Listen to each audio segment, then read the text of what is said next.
Bienvenidos a la Cueva de los Juegos. En esta ocasión nos vamos a poner el traje de mercaderes y nos vamos a encargar de vender nuestros productos a los diferentes aventureros que lleguen al mercado más famoso de los 5 reinos. Este es Merchant's Cove, es un juego asimétrico de 1 a 4 jugadores y si ustedes quieren saber cómo se juega ese personaje que les gusta a ustedes, que les llama la atención, pueden ver los detalles del video e irse directamente a ese personaje. De no ser así, vayamos a conocer la mecánica general del juego. Conozcamos Merchant's Cove. Tenemos entonces aquí el despliegue de este juego que, como ustedes pueden ver, abarca bastante espacio, ocupa bastante mesa. Y tenemos aquí el ejemplo montado a 4 jugadores. Así que si ustedes consideran que van a jugar al máximo de capacidad, tienen que considerar tener una mesa lo bastante amplia, porque aquí, así como pueden ver el acomodo en pantalla, en realidad todo está muy apretado, todo está muy comprimido. Cada jugador necesita un espacio lo suficientemente amplio para tener su tablero de personaje, para tener sus componentes, para poder jugar su juego, vaya. Así que aguas, porque es un juego que ocupa bastante mesa. ¿Cómo es que se asignan los jugadores, los personajes? Bueno, el juego nos da dos opciones. Podemos simplemente elegirlo a nuestro gusto o conveniencia, o el juego viene con cartas de cada uno de los personajes que podremos barajear y mandar o dar una al azar a cada jugador, al cual se le estarán asignando sus componentes, sus tableros, su figurilla, su todo. Cada jugador va a tener además un estandarte, un banderín de color único que nos va a ayudar para dar seguimiento en el track de puntos de victoria y en el track del orden de turno. Una vez asignados los jugadores, bueno, pues veamos cómo es que se monta una partida, cómo es que se monta cada uno de las rondas. Todas las rondas se montan de forma muy idéntica, así que hay que tener cuidado con algunos detallitos. Lo primero que vamos a ver, lo primero que tenemos que considerar es este mazo de aquí. Este mazo representa las cartas del gremio de los bandidos y nos va a indicar cómo es que los aventureros bandidos van a funcionar durante el juego. Vamos a barajear estas cartas, que podemos tener más o menos cartas, depende de si solamente tenemos el juego base o tenemos la expansión.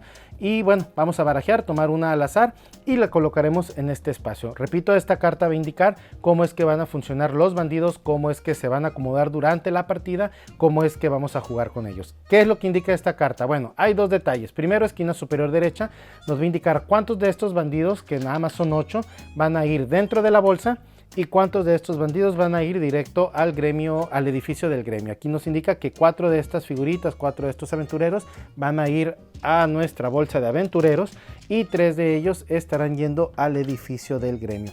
El resto de ellos, como cuantos sean que sobren, se eliminarán de la partida. Tenemos del lado esquina superior izquierda, bien podemos tener la figura de un barco o la figura de la bolsa. Si tenemos la figura de un barco, significa que durante el acomodo inicial de cada ronda, si sacamos un bandido de esta bolsa, lo vamos a poder colocar en los barcos que están en la bahía. Si tuviera una bolsa, cada bandido que saquemos simplemente lo vamos a separar, vamos a elegir un nuevo aventurero que vamos a colocar en los barcos. No podrán ir de inicio los bandidos en los barcos. Y eso es el acomodo de los bandidos, ¿no? La carta también tiene en la parte de abajo cómo es que van a funcionar durante la fase de mercado. Bueno, y yendo a lo que es, pues ahora que sí, los barcos, que ya lo comentamos, pero no lo hemos mencionado, cómo es que se acomodan. Tenemos la zona de la bahía, en cada lado izquierdo o derecho vamos a acomodar 3 barcos, cada uno con espacio para 4 aventureros. ¿Cómo vamos a acomodar los aventureros? Pues vamos a tomar de 2 en 2 fichas, de 2 en 2 meeples, y los vamos a ir colocando en orden en cada uno de los barcos. Repito, si aquí sacáramos alguna ficha de bandido, tendremos que ver cómo es que funcionan los bandidos durante esta partida para ver si pudieran ir en los barcos o tendríamos que regresarlos a la bolsa. Una vez acomodados los barcos, nos vemos, bueno, bajamos aquí un poquito, tenemos la zona de los muelles, donde podremos acomodar hasta 4 barcos, y los que sobren, pues simplemente no podrán entrar a los muelles, no podremos venderles mercancía. Tenemos un poquito más abajo lo que es la zona del mercado, donde tenemos 4 espacios para las cartas de los ayudantes que podemos contratar, los habitantes de la villa. Y estas cartas iremos tomando de una en una y las iremos acomodando de derecha a izquierda. Estos son los ayudantes que podremos contratar durante la partida para llevarlos a nuestros talleres y que nos ayuden a producir más mercancías.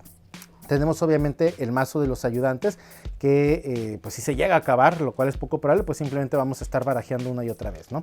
Un poquito más abajo tenemos los edificios de los gremios, el edificio rojo que representa el gremio de los guerreros, el verde que representa el gremio de los músicos, el azul que representa el gremio de los hechiceros y el amarillo que representa el gremio de los nobles, y este del que ya habíamos hablado un poquito que pues es gris, que representa el gremio de los bandidos. Y a un ladito del gremio de los bandidos, aquí abajito, tenemos el mazo de cartas de corrupción que iremos obteniendo según algunas acciones que vayamos realizando durante nuestros turnos. Por último, y lo más importante en cuanto a la mecánica del juego, es este reloj que nos va a indicar cuál va a ser el orden de turno de los jugadores. Cada jugador vamos a tener una ficha de nuestro color, de nuestro banderín, y vamos a colocarlos todos al azar. Nosotros podemos elegirlo como queramos y los vamos a colocar amontonados uno sobre otro al azar en el número 1. En el número 12 va a ir una ficha con la figura del mercado, y en las manecillas del reloj van a ir un par de fichas con la figurita de un ratón. Tenemos además estas fichas que vamos a colocar en algunas zonas del reloj y vamos a usar o no vamos a usar dependiendo de cuántos jugadores vayamos a hacer en la partida. En una partida 4 jugadores, como es el caso, pues estas fichas no estarán jugando, las vamos a eliminar de la partida del juego. Y bueno, tenemos claro que sí el marcador de puntos de victoria que representa las monedas o los ingresos que recibimos por vender nuestra mercancía con su marcador de nuestro color correspondiente, y al darle la vuelta vamos a llegar aquí al número 100. Al rebasar el 100, es decir, cada vez que vendamos una centena de monedas, vamos a obtener una fichita, una figura de una gema, un rubí, que representan 100 puntos de victoria. Y es así como tenemos el acomodo de la partida. Lo que es el acomodo de cada uno de los personajes lo estaremos viendo al final del video, junto con el cómo funcionan. El juego se desarrolla a lo largo de 3 rondas, cada una de ellas va a tener 4 fases. La primera es la fase de arribo, la fase de producción, la fase de mercado y la fase de limpieza. De la primera de ellas, de hecho, ya hablamos, que es el acomodo no solo inicial de la partida, sino del inicio de cada ronda en general. Para eso, pues bueno, resumo, ponemos los 6 barcos en la zona de la bahía. Sobre cada uno de los barcos iremos colocando de 2 en 2 los aventureros. Una pequeña variación que pudiera haber en esta zona, que es la de contratación de los ayudantes, y otra pequeña variación que va a haber en la zona del reloj. La segunda fase es la fase de producción, que es donde nos vamos a llevar la mayor parte del juego y donde vamos a producir los diferentes bienes que vamos a vender en la tercera fase, que es la de mercado. Ahora, para la de producción, aquí es muy importante entender cómo se lee el reloj, que nos va a indicar cuál va a ser el orden de turno de los jugadores. Aquí en este juego no es de que vaya a haber un jugador inicial y a partir de ese jugador el juego se va a desarrollar a la izquierda o a la derecha. No, aquí todo será en base a la colocación o a la ubicación de su marcador, de su color, según el banderín o el estandarte que haya elegido al inicio de la partida. Aquí, por ejemplo, ¿cómo es que nosotros vamos a determinar quién va a ser el jugador en turno? Bueno, para eso la regla indica que el jugador en turno será aquel que esté más cerca del número 1, y en caso de empate, en caso de que haya varias fichas en el número 1, pues será el jugador que esté en la parte superior del montón. Aquí indicando que el primer jugador, por ejemplo, sería el negro, el segundo sería el naranja, el tercero sería el morado y el último jugador sería el azul. Entonces, de entrada, de inicio, en ese turno se desarrollarán las acciones de los jugadores. Si por ejemplo vayamos a lo que son las acciones en sí, para eso tenemos una acción general que será la de contratar un ayudante que nosotros llevaremos a nuestro tablero, y una serie de acciones individuales o asimétricas que tendrá cada uno de los personajes. Cada una de las acciones va a costar una cantidad de horas y una cantidad de cartas de corrupción según la impresión que venga en cada una de las acciones, ¿no? Y bueno, de lo que son los tableros personales, los tableros de cada jugador, vamos a hablar un poquito más adelante en el video, y vamos a tomar ahorita como ejemplo la única acción general que tenemos, que es la de contratar un ayudante. Si yo, por ejemplo, soy el jugador negro y voy a contratar un ayudante, suponiendo que voy a contratar a este ayudante me cuesta 2 horas, estaré moviendo mi marcador 2 horas. Voy a agarrar al ayudante, lo voy a llevar a mi zona de juego, recorro el resto de ayudantes a la derecha y destapo un nuevo ayudante en la última posición, ¿sí? Cada uno de los ayudantes va a tener una acción inmediata al momento de la contratación, que pues puede ser eliminar cartas de corrupción de la mano, de las que ya hayamos adquirido anteriormente, obtener algún tipo de producto en colores o tamaño específico, algunas acciones que se podrán realizar en los barcos. Todas estas acciones van a variar dependiendo de los mazos que juguemos, porque hay 3 mazos de ayudantes iniciales: el mazo de los marineros, el mazo de los guerreros y el mazo de los pobladores, ¿no? Que están marcados aquí por esta pues simbología que viene en la esquina superior derecha.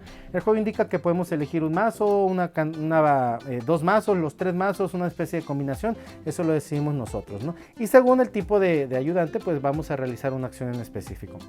Una vez que realizamos esa acción, nos vamos a llevar al ayudante a nuestro tablero personal y lo vamos a colocar en esta zona. De esto, insisto, voy a hablar un poquito más adelante, ya que hablemos de los tableros de los personajes.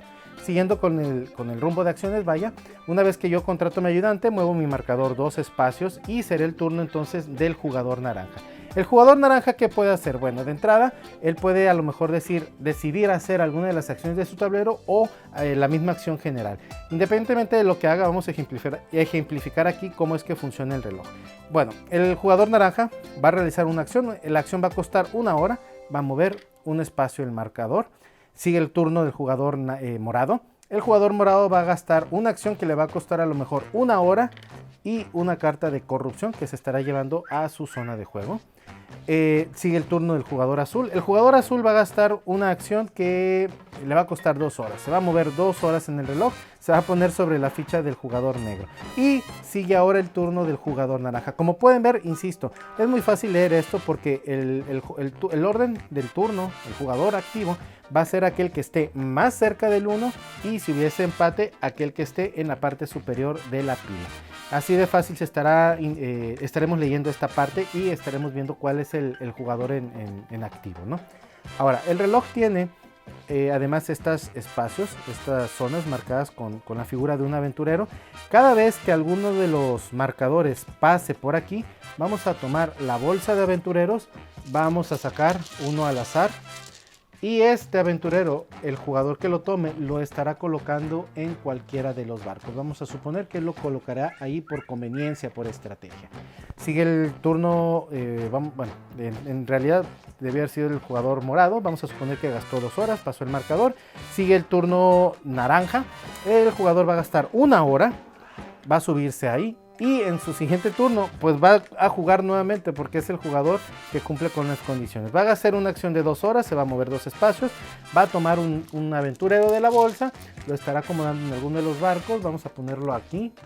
Sigue el turno del azul, el azul va a gastar 2 horas, va a pasar por aquí, va a tomar otro aventurero y así sucesivamente, ¿no? El reloj va a tener 5 espacios, marcados con los aventureros, que son los momentos en los que vamos a tomar aquí de la bolsa para colocar en los barcos. ¿Qué va a suceder? Una vez que un barco esté lleno de aventureros, el jugador que llene el barco va a mover este barco hacia uno de los muelles correspondientes. Si va a llenar un barco de este lado del tablero, pues lo colocará en alguno de estos 2 muelles. Si si llena el barco de este lado, pues lo va a colocar en alguno de estos 2. El jugador elige, vamos a suponer que elija esa zona y va a colocar todos los aventureros en el muelle correspondiente. El juego va a seguir moviéndose aquí según los turnos de los jugadores. Se estarán colocando más aventureros en los diferentes barcos, se estarán llenando uno por uno. Estaremos moviéndolo según a nuestra conveniencia o a la conveniencia obviamente del jugador que llene el barco, y hasta que llenemos 2 barcos de una zona. El barco obviamente tendría que ir por fuerza aquí porque este espacio ya está ocupado.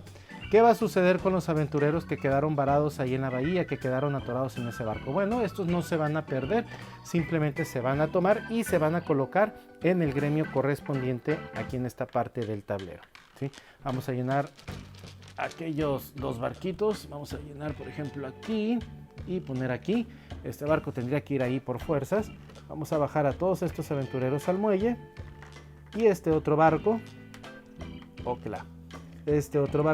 vamos a tomar los aventureros de ahí y ponerlos en sus edificios correspondientes. Una vez que esto sucede, que se llenan los muelles, que los barcos se desocupan, vamos a asumir o suponer que el juego estuviera así, por decirlo de alguna forma. ¿Qué vamos a hacer cuando todo esto está lleno? Bueno, esta ficha, que es la ficha de mercado, se va a mover lo más cerca posible de la ficha que está representando al último jugador en turno. Y la ronda, de la fase de producción más bien, acabará una vez que todas las fichas estén sobre el marcador de mercado o lo sobrepasen. Una vez que esto sucede, se acaba la segunda fase, que es la de producción, y estaremos iniciando la fase de mercado. Una regla o un detalle, un punto y aparte, es que si ya hay todos los aventureros colocados en los diferentes muelles y nosotros vamos a pasar nuestra ficha por alguno de los marcadores de aventureros, pues ya no estaremos tomando más de la bolsa porque ya no hay barcos donde colocar. Eso ya estaríamos omitiéndolo durante cada vez que pasemos por esa parte, ¿no?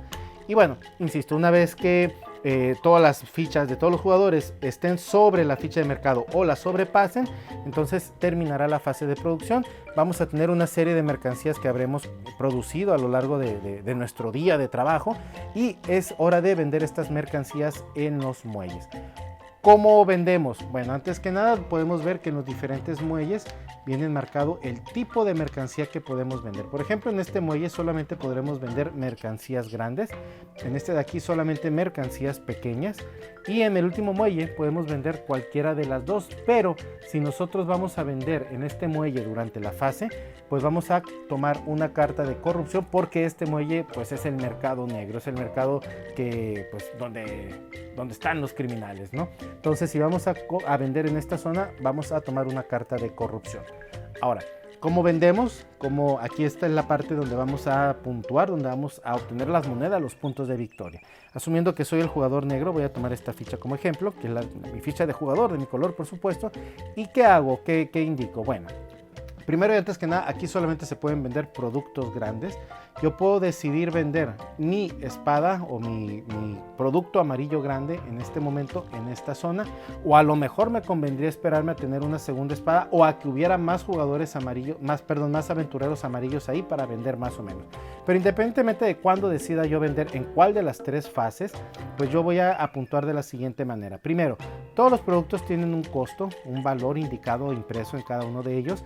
Este, por ejemplo, me cuesta o me vale 8, lo voy a vender en 8 monedas, y lo voy a multiplicar este valor por la cantidad de aventureros del mismo color en el muelle. En este caso 8 por 1, estaré moviendo 8 espacios mi marcador.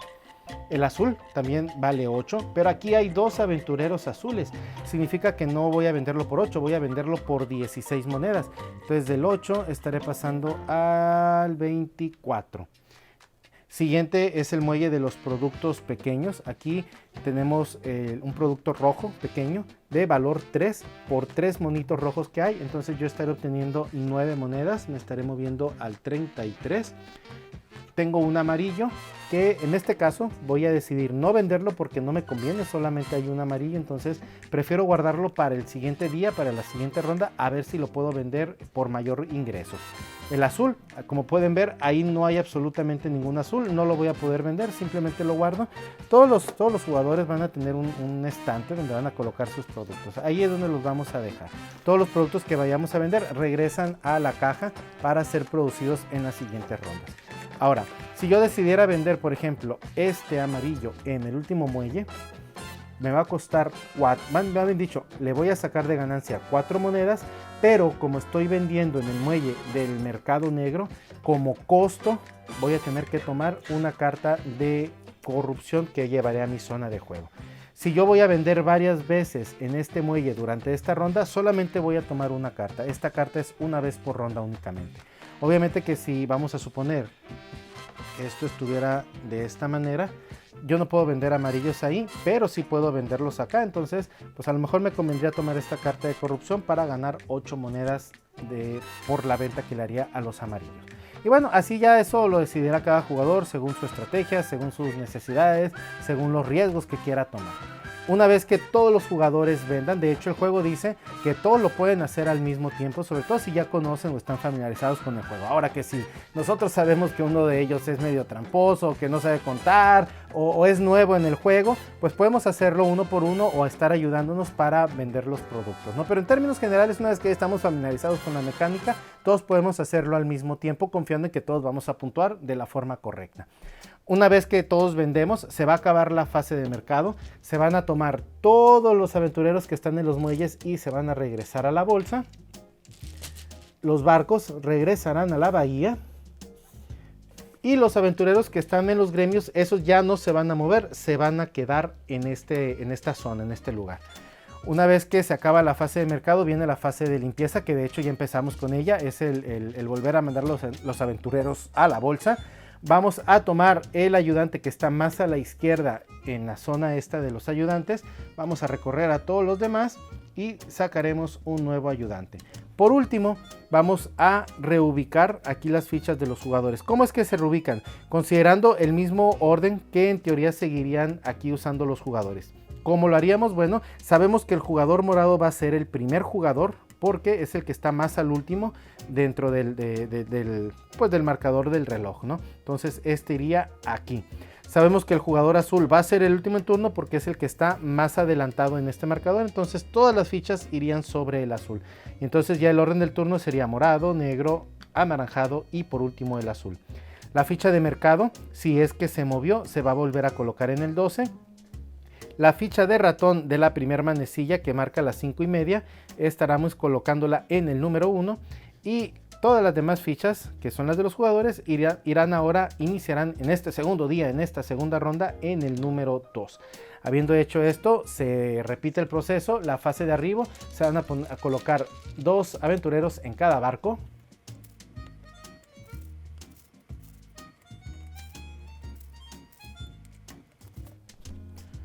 Y una vez colocados los aventureros, ya repusimos aquí esta zona, ya acomodamos aquí, inicia la segunda fase de la segunda ronda, que es otra vez la fase de producción, empezando con el jugador morado. ¿Qué modificaciones hay entre ronda y ronda? Primero, de hecho, la única que hay es aquí donde se destapan las manecillas del reloj y donde tenemos impresa una figura de corrupción. ¿Qué va a suceder ahora? Una vez que lleguemos aquí a las 5 de la tarde, tenemos dos opciones para seguir avanzando en el reloj. Yo puedo tomar una especie de atajo y si yo voy a tomar una acción que me va a costar 2 horas de trabajo, puedo moverme al 6 y al 7 y estaré colocando un aventurero en alguno de los barcos. Pero como ya tengo desbloqueada esta manecilla, puedo hacer una especie de atajo y venirme para acá para consumir 2 horas. Es decir, si yo voy a tomar una acción que me cuesta 2, puedo venirme 1 hora, 2 horas y estaré ahorrándome entre comillas 1 hora. ¿Qué va a pasar? Aquí si yo tomo este atajo, me va a costar una carta de corrupción. Y al mismo tiempo, como estoy tomando un atajo, no estoy pasando directamente por aquí, por los aventureros, no estaré colocando un aventurero en los botes. Y eso va a suceder con todos los jugadores. El jugador negro puede decir, bueno, pues yo sí voy a brincarme de las 5 a las 6 a las 7. El anaranjado puede decir, bueno, yo sí voy a tomar el atajo de las 5 a las 5:30 a las 6 de la tarde. Toma su carta de corrupción. Y bueno, eso ya lo decide cada jugador. Una vez que se acaba... Así estaba. Una vez que se acaba el segundo día, la segunda ronda, pues va a ser el acomodo muy parecido, pues se va a quitar la segunda ficha del ratón, se va a colocar en el 2, todas las fichas de jugadores van a iniciar en el 3 y ahora vamos a tener 2 atajos, 2 manecillas con cada una con su ficha o su carta de corrupción correspondiente. Si yo voy a tomar los 2 atajos, aparte de que no voy a colocar ninguno de los 2 aventureros, pues me estaré llevando 2 cartas de corrupción. En su defecto puedo tomar un atajo y el otro no tomarlo, me estaré llevando una carta de corrupción y estaré colocando un aventurero, según sea el caso, ¿no? Pero repito, eso pues ya depende de la estrategia de cada uno de los jugadores. Una vez que se acaba la tercera ronda, se acaba la partida y se lleva a cabo el conteo final. Tenemos a nuestro primer personaje, que es Olaf, el herrero. Estos son sus componentes. Tenemos lo que es la caja donde vienen sus productos, sus bienes, que son armaduras, son espadas, son armas. Tenemos el estante donde va a colocar, a mostrar sus productos, su estandarte de su color que haya elegido y que nos va a ayudar a determinar los puntos de victoria y el orden del turno. Un tablero de ayudantes donde nosotros colocaremos a los ayudantes que contratemos y nos van a ayudar para realizar algunas acciones, y una serie de dados que van a ir en el tablero. Hay 2 tipos de dados: los dados negros, que representan carbón, que se estarán colocando en estos espacios, que de hecho ya tienen aquí la impresión indicando con qué número van a iniciar cada uno de los dados en cada uno de los hornos. Tenemos 2 dados de los 4 colores diferentes, azules, rojos, verdes, amarillos, que representan dados de aleaciones. De inicio vamos a tomar uno de cada color, no importa la numeración, simplemente es el color, y los vamos a colocar en el espacio impreso correspondiente donde coincida con su color, por supuesto, y nos vamos a quedar de inicio con 4 dados. Estos 4 dados los vamos a tomar, los vamos a tirar, y con estos números son con los que vamos a jugar a lo largo de, al menos de inicio durante la partida y hasta que no los acabemos. ¿Cuáles son las acciones de Olaf? Bueno, primero veamos el tablero, ¿no? El tablero tiene 4 hornos, 2 para producir objetos grandes, 2 para producir objetos pequeños, un horno de fundición donde vamos a producir más dados o aleaciones, una zona donde Olaf se va a poner a trabajar, que es la zona de la forja, y las acciones genéricas. ¿Cuáles son las acciones específicas de Olaf? Bueno, en los hornos nosotros podemos ver que hay en la parte de arriba marcado un tope o un número máximo en los hornos grandes o un número mínimo en los hornos pequeños. Si nosotros alcanzamos este límite, vamos a poder realizar esa acción sin llevarnos una carta de penalización. Pero en la parte de abajo tenemos unos límites inferiores que si los logramos obtener o llegamos a ellos, podemos producir el producto que nosotros busquemos, pero nos estaremos llevando una carta de corrupción. ¿Cómo se juega en realidad esta parte? Bueno, yo voy con Olaf y voy a decidir venirme a este horno donde yo puedo producir un bien pequeño. Aquí tengo una especie de marcador o guía que nos indica que del lado izquierdo tenemos los colores rojos y azul. Si yo aquí en la suma de los dos dados que yo tenga obtengo un 8 o menos, voy a producir con éxito un bien rojo o azul sin llevarme la penalización. Pero si llego a obtener un 9 o un 10, voy a seguir produciendo el bien, pero me voy a llevar una carta de corrupción como penalización. Entonces, si yo quiero obtener vamos a suponer un amarillo, tengo aquí un 2. Estoy sumando 2 más 3 son 5. Aquí nos indica que si tengo 6 o menos en el valor de los dados, yo voy a producir con éxito un bien amarillo pequeño y no me estaré llevando una carta de penalización. Pero si por alguna razón este dado hubiera sido un 5 y yo aquí sumo 8, aquí indica que aún así yo estoy alcanzando límite 7, 8 como máximo, pero me estaré llevando una carta de penalización. Entonces vamos a dejarlo como estaba originalmente con un 2. Esta acción me va a costar 1 hora. Cada una de las acciones de los hornos me va a costar 1 hora que voy a mover en mi marcador del reloj general en el tablero principal. Yo después de eso, cuando sea mi turno, me decido mover para acá y entonces yo quiero producir, vamos a pensar en un bien verde grande. Los hornos grandes tienen 2 espacios para colocación de dados de aleaciones. ¿Qué nos indican esos espacios? Bueno, primero antes que nada en la parte de arriba vamos a colocar el dado con el color del producto que queremos hacer durante esta forja. Yo aquí estaré produciendo un objeto verde y voy a poner cualquiera de los otros dos dados, aquí sí importando la numeración en el espacio de abajo para alcanzar el objetivo. ¿Qué nos indica por ejemplo aquí? Si yo quiero producir un bien rojo o verde grande, yo tengo que tener 10 o más en la suma de estos dados para poderlo hacer y evitar llevarme la carta de corrupción. Aquí yo tengo de hecho un 11. Si yo vamos a suponer que este fuera un 1, yo tengo 6, 7, 9. Yo tengo el límite inferior de 8, 9 como valores, pero al tener esta numeración me estaré llevando una carta de corrupción. Pero bueno, aquí es por eso que de repente ya es interesante o importante ver cuáles son los dados que tenemos con los que podemos jugar, cuáles son los aventureros a los cuales les podemos vender y ver qué nos conviene más o si nos conviene arriesgarnos a una carta de corrupción. Tenemos un último horno, un quinto horno, que es el horno de la fundición, donde aquí vamos a poder colocar cualquier dado de cualquier color, de cualquier número, aquí no importa, y lo colocamos en este espacio. ¿Qué va a hacer esta zona? Una vez que nosotros hagamos esta acción que nos va a costar 1 hora y coloquemos el dado, vamos a poder mandar a Olaf. Bueno, de hecho lo podemos mandar en cualquier momento, ¿no? La última de las acciones de Olaf es la forja y va a forjar tantos dados como tenga en juego en este momento. Si nada más tuviera dados en los hornos, pues va a poder producir los diferentes productos. Si tuviera en el horno y en el horno de las aleaciones, pues puede hacer todo. ¿Qué significa esto? Bueno, aquí antes que nada vamos a resolver esta acción que va a costar 2 horas. Yo voy a tomar el dado verde, el dado azul y el dado negro, voy a hacer la sumatoria, veo que sí alcanzo a producir el producto, tomo los dados, los pongo en mi mano, produzco un objeto verde grande que es una espada. Me vengo para acá, también veo que alcanzo los límites correctos, voy a producir un bien amarillo pequeño, ambos sin llevarme la penalización de corrupción. Y por último voy a tomar este dado que representa una aleación y cualquiera de los otros dados. No porque haya puesto yo un dado rojo aquí significa que tenga que tomar el dado rojo, no, puedo tomar cualquiera de los dos dados. Esto me va a servir porque al momento de yo tomarlo, pues obviamente voy a tener más dados de un color y una vez que haga todas mis acciones, voy a tomar todos los dados que tenga en mi mano, más cualquier dado que yo pueda tener aquí si es que lo quiero hacer. Voy a volver a tirar y ahora estaré yo jugando con esos dados. Y como podemos ver, ahora pues tenemos 2 dados amarillos con los cuales jugar, ya sea para producir más bienes, para producir más aleaciones, pero ya nos da más opciones. Y obviamente entre más dados obtengamos de aquí, pues más opciones vamos a tener para jugar y producir.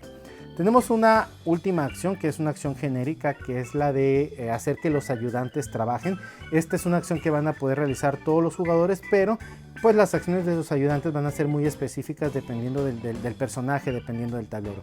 ¿Qué nos indica aquí? Bueno, yo, según la cantidad de ayudantes que tenga contratados, sea uno, sean dos, sean los cuatro, sean tres, voy a poder realizar esas acciones. La primera de las acciones nos indica que de los dados de carbón, yo voy a poder hasta en 3 dados diferentes o el mismo dado, una combinación de ellos, mover uno hacia arriba o uno hacia abajo el valor de los mismos dados. Por ejemplo, yo puedo decidir, obviamente estos dos dados me conviene tenerlo en los valores más altos para llegar a los límites máximos, y estos en los valores más mínimos para llegar a los límites inferiores, ¿no? Entonces yo, por ejemplo, yo puedo decir, ok, este 4 voy a gastar uno de esos 3 valores para hacerlo o convertirlo en un 3.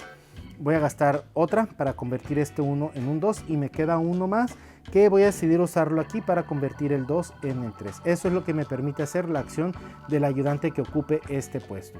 El ayudante que esté en esta zona me va a permitir llenar alguno de los 5 hornos, ya sea de los objetos o de las aleaciones, colocar un dado si es que hubiera disponible, por supuesto, o los 2 dados si fueran en el horno grande, y pues vaya, llenar el espacio. Vamos a suponer que lo llenamos aquí. Este ayudante me dice que voy a poder hacer la acción de forja en 2 de los hornos en los que yo quiera, y este último ayudante me dice que voy a poder eliminar una de las cartas de corrupción que ya haya obtenido anteriormente. ¿Cuál es la diferencia entre la forja de un ayudante y de Olaf? Bueno, que un ayudante solamente podrá forjar en 2 hornos diferentes. Olaf podrá hacerlo en todos los hornos al mismo tiempo. Esas son las acciones específicas de Olaf. Por último, y a modo de observación muy general, una vez que vayamos quitando los dados de aleaciones, podemos ver que en la parte de abajo viene impreso un escudo con la facción correspondiente, ya sean los guerreros, los músicos, los hechiceros o los nobles. Esto nos va a permitir hacer una puntuación al final de cada ronda, que básicamente por cada aventurero que se encuentre en el edificio del gremio, voy a ganar una moneda de oro, y esto es al final de cada una de las rondas. Y estas son las acciones de Olaf. Tenemos ahora aquí a la capitana Greentail con su tablero que representa la isla y sus alrededores. Dentro de la isla tenemos a sus 4 barcos que representan a la flotilla, la figurita del personaje, por supuesto, que estará colocada de inicio en esta zona, el tablero de los ayudantes, el tablero de exhibición, la zona donde se estarán guardando los productos que va a adquirir. A diferencia de los demás personajes, este es el único que no va a producir, sino que va a salir a explorar y obtener productos, ¿no? Una pila con tesoros que representan los objetos grandes. Esta pila se estará barajeando y al azar se estarán colocando 4 tesoros en las islas de los alrededores. Y por último tenemos las monedas malditas y el compás del capitán. Esto es los componentes de este personaje. ¿Cómo se juega este personaje? Muy bien, pues aquí vamos a movernos a través de estas zonas con las acciones. La acción general que ya conocemos, que es contratar ayudantes, que colocaremos ahí. La acción de aquí, que sería hacer que los ayudantes trabajen. Y las 4 acciones propias del personaje. La primera de ellas, si nos venimos para acá, vamos a ver que tiene el dibujo de la brújula. Nos vamos a venir entonces a la brújula y vamos a mover o a tirar esta flechita para que se mueva al azar, y dependiendo de dónde caiga la flecha, pues estaremos haciendo alguna acción específica. ¿Cuáles son las 3 acciones de la brújula? Aquí nos dice que nos podemos mover 3 espacios y tendremos que colocar 2 monedas malditas en la isla del pirata, que es esta zona. Si cae aquí la flecha, nos podremos mover hasta 4 espacios y colocaremos 3 monedas. Y si cae aquí la flecha, nos moveremos 2 espacios y colocaremos una moneda. Además de eso, es el único espacio que tiene este símbolo, que indica que si tomamos una carta de corrupción, podemos hacer una nueva tirada y seguir moviéndonos. Todo esto tiene un costo de 2 horas de acción. Si nosotros caemos continuamente en ese espacio, podemos robar continuamente cartas de corrupción, podremos seguir tirando esta brújula y eso no va a provocar que gastemos más horas en el tablero principal, ¿sí? Tenemos lo que es esta acción, que es por el costo de 1 hora movernos un espacio con cualquiera de los barcos. ¿Cómo nos vamos a mover a lo largo del tablero, ya sea con la acción de la brújula o con la acción de movimiento? Bueno, el tablero está dividido en una especie como cuadrícula, por decirlo de alguna manera, y todas ellas, las diferentes zonas o regiones, que son 5 en este círculo, en esta zona interior, y otros 5 en la zona exterior, pues están delimitadas por líneas inconstantes, ¿no? Según los límites vamos a poder cruzar entre líneas. A cada cruce cuesta un movimiento de acción. Podemos cruzar o mover diferentes. Si por ejemplo jugamos con la brújula y tenemos 4 movimientos, podremos usar los 4 movimientos con el mismo barco o combinar los movimientos con los diferentes barcos, no importa. Ahora, en algunos espacios, todos los cruces que vamos a hacer siempre van a ser de forma ortogonal, por decirlo de alguna manera, ¿no? Sin embargo, hay algunas esquinas, que son estas 5 que vienen aquí, que nos indica que nos podemos mover diagonalmente entre ellas. Pero si lo hacemos, cada vez que queramos usar ese movimiento, vamos a colocar una moneda maldita en la isla del pirata. Ese es como nos vamos a mover. Tenemos la acción de pesca, que nos va a costar 2 horas. Eso indica que todos los barcos que se encuentren en el círculo interior pueden pescar y obtener los productos pequeños. Dependiendo del cuadrante en el cual se localicen, pues estarán obteniendo el producto del color correspondiente. Aquí, por ejemplo, estamos obteniendo 2 rojos pequeños que pondremos en nuestro estante, y aquí estamos colocando un verde pequeño. Estas son cosas que, temáticamente hablando, el capitán pesca de las profundidades, ¿no? Si hubiera un barco que estuviera en esa zona, ahí no estaremos pescando ningún producto. Por el contrario, estaremos quitando hasta 4 monedas de la isla del pirata. Por cada moneda que quitemos, estaremos ganando 1 oro en el tablero general. Una vez que se hace la acción de pescar, todos los barcos que pescaron estarán regresando al espacio central, a la isla, para descargar su mercancía y volver a iniciar una nueva travesía. ¿Sí? Podemos nosotros decidir, por ejemplo, aquí tenía yo 2 barquitos, podemos decidir nada más pescar con uno, que va a regresar, vamos a obtener el producto rojo, y el otro se puede quedar simplemente ahí. Tenemos la acción que es de importar. Por cada barco que tengamos en alguno de los cuadrantes externos donde están los tesoros, de hecho, una vez que un barco llega en ese espacio, pues el tesoro se va a descubrir para saber qué tipo de tesoro es, de qué color, ¿no? Para poderlos recuperar, obtener esos tesoros, vamos a hacer la acción de importar. Nos va a costar 2 horas de trabajo, y todos los barcos que se encuentren en zonas donde hay islas con tesoros, pues podrán llevarse los tesoros a su tablero de exhibición. Una vez que obtengan los tesoros, pues todos los barcos estarán volviendo a la isla, al espacio central. Si hubiese un barco que se encontrara en este espacio, bueno, aquí lo mismo que la acción de pescar, va a poder quitar tantas monedas de corrupción como pudiera haber, un máximo de 7, y por cada una que esté quitando, bueno, no monedas de corrupción, monedas de malditas, perdón, por cada una que esté quitando estará obteniendo una moneda de oro en el tablero principal. ¿Qué pasa cuando las monedas malditas se acaban? Bueno, por cada moneda que no podamos colocar en la isla del pirata, estaremos obteniendo una carta de corrupción, ¿sí? Al final de la partida, cada moneda maldita podrá obtener una puntuación negativa en la puntuación final, vaya la redundancia. Esas son las 4 acciones del personaje. Y por último, pues las acciones de los ayudantes. ¿Cuáles son? Bueno, si tenemos un ayudante contratado en este espacio, podemos movernos hasta 2 espacios y colocaremos una moneda maldita en la isla. Si tenemos ayudante aquí, podemos pescar en cualquiera de los círculos interiores. Obviamente pescamos, obtenemos el recurso y regresamos el barco a la isla. Aquí nos indica que podemos descartar una moneda maldita ganando 1 oro. Y este último nos indica que podremos eliminar una carta de corrupción de las que ya hayamos obtenido previamente. Esas son todas las acciones del capitán. ¿Cómo obtiene los beneficios de los gremios al final de cada ronda? Muy bien, por cada barco que se encuentre en la isla con el color o la figura, el escudo del gremio correspondiente al final de la partida, durante la fase de mercado, bueno, pues por cada barco estará puntuando tantos aventureros estén en ese gremio según pues dónde esté colocado el barco. Si hubiera barcos colocados, por ejemplo, aquí en el gremio azul y el gremio rojo durante la fase de mercado, pues estará obteniendo las monedas de oro que se encuentren en los gremios, los aventureros que estén en los gremios rojo y azules, según sea el caso. Esa acción no va a provocar que los barcos regresen a la isla, simplemente es para puntuar durante esa fase. Este es el único personaje que va a tener que hacer algo específico durante las 3 fases, que son de producción, de mercado y de limpieza.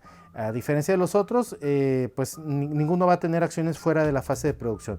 ¿Qué va a hacer este capitán, este personaje? Bueno, pues ya lo decía, durante la fase de mercado, depende de dónde se encuentren los barcos en la zona exterior del tablero, va a poder obtener los ingresos por los gremios. Si el barco se llegara a encontrar en este espacio, bueno, eso podrá eliminar una de las cartas de corrupción durante la fase de mercado. Durante la fase de limpieza vamos a limpiar aquí el tablero. ¿Qué se va a limpiar? Pues únicamente se van a quitar los tesoros que no se hayan obtenido de las islas. Se van a tomar y se van a volver a barajear. junto con los que hayamos vendido, por supuesto, y estaremos colocando otros 4 tesoros al azar en estas zonas. Eso es lo que va a hacer el capitán durante esta fase de limpieza. Bueno, estas son las acciones del capitán. Vayamos al siguiente personaje. Conozcamos ahora al alquimista. Se llama Fonestra Orwin, ese se llama nuestro personaje, y tenemos obviamente el taller de alquimia donde vamos a producir las pócimas, los brebajes. Tenemos un decantador que se va a montar aquí en esta parte del tablero, la zona de los ayudantes, el banderín del color que vamos a usar durante la partida, nuestro expositor y los diferentes productos. Tenemos 4 piedras negras que representan ingredientes mágicos que estaremos colocando en este espacio tapando los escudos de los gremios, y por último tenemos una bolsa llena de ingredientes con los colores pues del juego, ¿no? Rojo, azul, amarillo, verde. Además tenemos un color negro que representa un ingrediente comodín. Para poder montar e iniciar el juego, pues bueno, tendremos que tomar de uno en uno los ingredientes, colocarlos por la parte superior del decantador, lo cual hará que estarán bajando hacia uno u otro lado del decantador. Vamos a colocar 8 ingredientes. Hoy todos se fueron al lado izquierdo, pero seguimos colocando hasta tener 8 ingredientes de inicio. Muy bien, ahí tenemos los 8 y es así como ya tenemos la partida preparada para el alquimista. ¿Qué funciones tiene el alquimista? ¿Qué es lo que puede hacer? Las primeras 2 acciones son las generales, ¿no? Si nos venimos para acá vamos a contratar un ayudante, si nos venimos para acá vamos a hacer que todos los ayudantes trabajen. Tenemos como acción específica ponernos en uno de estos 3 espacios que representan o que están contiguos a las líneas del decantador, línea inferior, línea media y línea superior, que bueno, tienen diferente costo. Tenemos esta zona que es donde vamos a producir los brebajes, con el costo de 1 hora, y por último tenemos este espacio de un caldero especial donde vamos a mandar por ahí toda la parte tóxica que resulte de la preparación de los ingredientes. ¿Cómo juega? Bien, si yo me coloco aquí o en cualquiera de las líneas, yo voy a cantar un color y tengo que tomar todos los ingredientes de ese color que se encuentren en esa línea o que vayan bajando según estén en la parte superior. Y es aquí donde estará como que la parte estratégica de este jugador, porque si yo veo que hay ingredientes que están en la parte superior y me conviene que vayan a uno u otro lado de la línea, pues voy a procurar tomar primero de uno o de otro lado, ¿no? Aquí la restricción es que yo nada más voy a tomar de esta línea, pero cualquier canica que pueda estar bajando a esta línea de medio, pues yo la puedo tomar siempre y cuando sea el color que yo esté cantando. Por ejemplo, aquí yo voy a cantar el color verde, lo cual va a hacer que tome esta canica verde, va a bajar esta canica verde a la misma línea y me va a permitir tomarla. Yo les decía hace unos momentos que las canicas o los ingredientes negros representan comodín. Si yo quiero que en este momento del juego ese ingrediente sea verde, pues yo lo puedo tomar para tener 3 ingredientes en la mano. Ahora que si yo hubiera hecho esta acción en la parte de abajo, pues como pueden ver había 2 ingredientes comodines, 2 ingredientes mágicos que me permitiría pues seguir tomando más canicas o más ingredientes verdes si así lo hubiera querido yo. Una vez que yo tengo las canicas en la mano, sin moverme de este espacio, yo las voy a colocar en los diferentes calderos según mi conveniencia. Vamos a suponer que los coloquemos ahí. Y una vez hecho esto, pues vamos a rellenar el decantador. Aquí estábamos en esa zona. Vamos a llenar el decantador de ingredientes y esa es mi acción. Eso me va a costar 2 horas en la línea de en medio, 2 horas la línea de abajo, 1 hora y una carta de corrupción la línea superior. Una vez que ya tenga yo aquí, vamos a tomar algunas canicas, algunos ingredientes de ejemplo. Vamos a colocar, por ejemplo, aquí, aquí y aquí, y aquí y aquí. Ojo, no porque el caldero esté bajo uno de los gremios, alguno de los colores aquí marcados, significa que las canicas o los ingredientes que tengamos que colocar en esa caldera tienen que ser de ese color. No, pueden ser de cualquier color. Ahora, si yo me vengo para acá, yo voy a hacer la acción de preparar, de hacer los brebajes, y lo puedo hacer en los 4 calderos si así lo puedo, si así los tengo yo disponibles y así lo pueda yo decidir. ¿Cómo voy a obtener los diferentes productos? Bueno, para obtener un producto pequeño, yo voy a tener que tener 2 ingredientes del mismo color en ese caldero. Por ejemplo, en este espacio yo puedo tener 2 verdes, porque recordemos que el negro es mágico, es comodín, o 2 azules. Yo puedo obtener cualquiera de los 2 ingredientes. Vamos a suponer que obtengo un azul pequeño. Voy a tomar estos 2 ingredientes y colocar mi brebaje azul en mi expositor. El otro ingrediente que no use no lo voy a mover, ahí se va a quedar.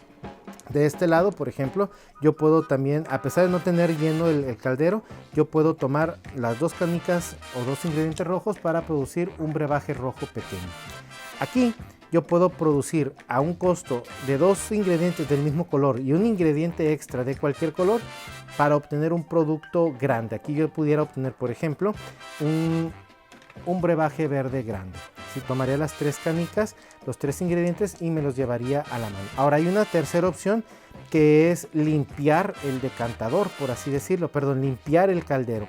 Eso me va a costar 3 canicas, 3 ingredientes de cualquier color que voy a tomar.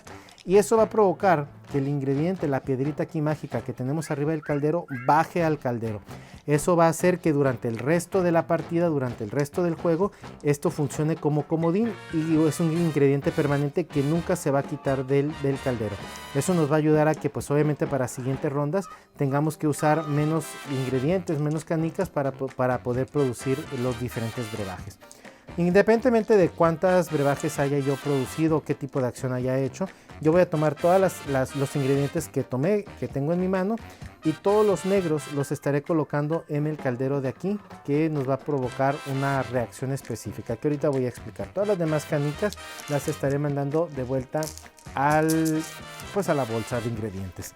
Ahora, si yo me vengo para acá, voy a limpiar el caldero de toxinas, las partes tóxicas de los ingredientes, y me puedo llevar todos los ingredientes mágicos que estén aquí de vuelta a la bolsa.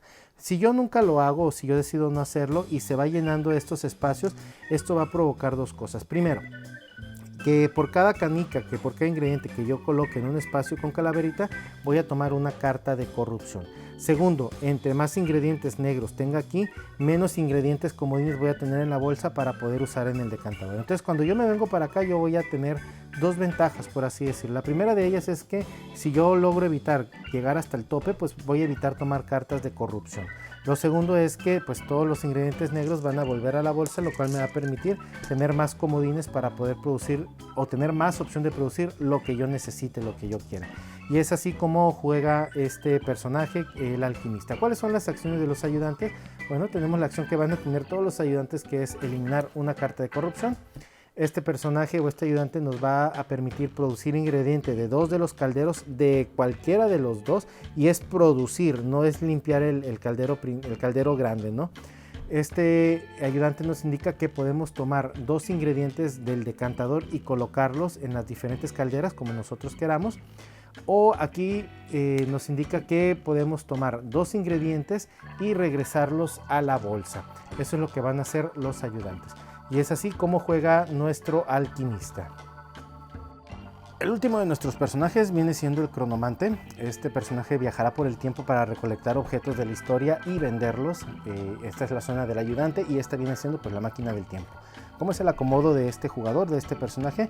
Tenemos 4 relojes de tiempo que están congelados, que colocaremos en este espacio tapando los escudos de los gremios.